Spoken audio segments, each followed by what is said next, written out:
एक बार की बात है, एक ईगल एक पहाड़ की चोटी पर कुछ अंडे देती है और एक अंडा पहाड़ से लुढ़ककर नीचे आ जाता है, लेकिन वो अंडा टूटता नहीं है। अब वो अंडा नीचे गिर जाता है और नीचे एक फार्म हाउस होता है। उस फार्म का जो मालिक होता है वो उस अंडे को उठाता है और सोचता है कि पता नहीं ये किसका अंडा है। वो उस अंडे को अंदर ले जाता है जहां पर बहुत सारी मुर्गियां होती हैं। वो उस अंडे को मुर्गी के आलने में रख देता है जहां और भी अंडे पड़े होते हैं। अब वो मुर्गी उस अंडे को अपना अंडा समझ लेती है और उसे गर्मी देती है और एक दिन उन अंडों में से चूजे बाहर निकलते हैं। लेकिन वो ईगल का अंडा होता है, उनमें से एक ईगल बाहर निकलता है। तो जब वो ईगल उस अंडे से बाहर निकलता है तो क्या वो खुद को एक ईगल मानता है? नहीं, वो अपने आप को मुर्गी ही मानता है। वो बाकी सारी मुर्गियों के साथ खेलता है और एक दिन आता है जब वो इतना बड़ा हो जाता है कि बाकी मुर्गियों से वो खुद को 3 गुना बड़ा देखता है। उसे दिखता तो है कि वो इन सब से बड़ा है, लेकिन वो खुद को एक मुर्गी ही समझता है। एक दिन वो सारे खेल रहे होते हैं और तभी आसमान से जमीन पर एक परछाई दिखती है। तो वो मुर्गियां कभी ऊपर आसमान में नहीं देखती, हमेशा ग्रुप में रहती हैं। तो जैसे उन्हें लगता है कि कुछ खतरा हो सकता है तो सारी मुर्गियां अंदर भाग जाती हैं और छुप जाती हैं। लेकिन ईगल आसमान में देख भी सकता है और ऊपर उड़ भी सकता है। तो वो ऊपर देखता है कि एक बहुत बड़ा पंछी नीचे उड़कर आ रहा है। वो नीचे उतरकर उसी फार्म में आ रहा है। तो वो ईगल कहीं जाता नहीं है। अब ईगल का बच्चा देखता है कि एक बाज सामने उतर कर आया है और वो बाज उसे बोलता है कि तुम यहाँ क्या कर रहे हो?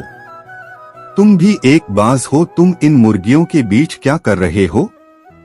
तब वो ईगल का बच्चा बोलता है कि मैं बाज नहीं, मैं तो एक मुर्गी हूँ, इसलिए इनके साथ खेल रहा हूँ।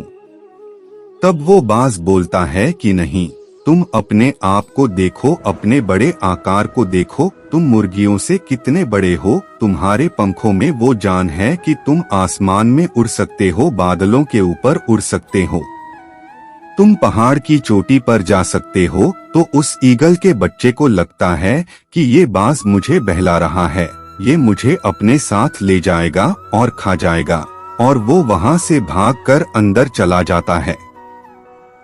अब वो सारी मुर्गियां उसे बोलती हैं कि बाहर तो बाज आया हुआ था, उसने तुम्हें चोट तो नहीं पहुंचाई?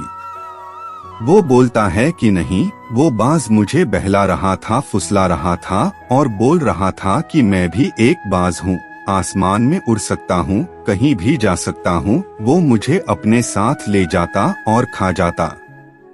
तब सारी मुर्गियां बोलती हैं कि हाँ, तुमने बहुत सही किया। अब जरा सोचिए कि वो ईगल का बच्चा क्या सच में बच गया? उसके अंदर वो काबिलियत थी, वो ताकत थी, लेकिन ईगल ने बच्चे को एक मुर्गी बना दिया उसकी मानसिकता ने। तो दोस्तों, हमारी जिंदगी में भी बिल्कुल ऐसा ही होता है। हमें लगता है कि हम तो कुछ कर ही नहीं सकते, हम कभी कामयाब हो ही नहीं सकते। कोई कामयाब इंसान हमारे पास आता है और बोलता है कि तुम भी कामयाब हो सकते हो, तुम भी अपने सपने पूरे कर सकते हो, लेकिन हमें लगता है कि वो कामयाब इंसान हमें बहला रहा है, फुसला रहा है, हमसे कुछ होगा नहीं। लेकिन यहाँ हम अपनी काबिलियत को, अपनी ताकत को कम समझ रहे हैं। दोस्तों, आप किसी भी कामयाब इंसान को देख लीजिए, किसी भी करोड़पति इंसान को देख लीजिए, 80% से ज्यादा कामयाब लोग सेल्फ मेड हैं। मतलब वो जीरो से शुरू हुए हैं और अब जाके सफल हुए हैं। तो आप भी सेल्फ मेड बन सकते हैं, लेकिन आप बनेंगे तभी जब आप अपनी मानसिकता को बदलेंगे। क्योंकि जो आप मान लेंगे वही आपकी जिंदगी बन जाएगी। तो अपनी मानसिकता बदलिए और आपकी जिंदगी में बदलाव अपने आप आएंगे। दोस्तों, कैसी लगी ये कहानी हमें कमेंट करके जरूर बताएं।